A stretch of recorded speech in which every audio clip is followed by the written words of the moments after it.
How to add direct call button. Click on Time Ranges in the menu bar on the top. Click on Add. Name the time range.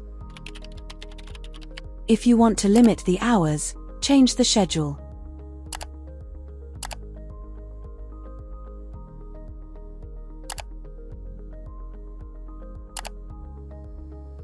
In the drop-down list, choose the call button or P as a push button.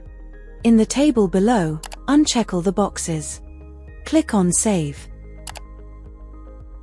Click on the tab My Properties. Select the residence where the intercom is installed. Select the intercom you wish to enable the direct call. Click on Setup. Click on Set Me Up. In Call Button Time Range, select the previously created time slot.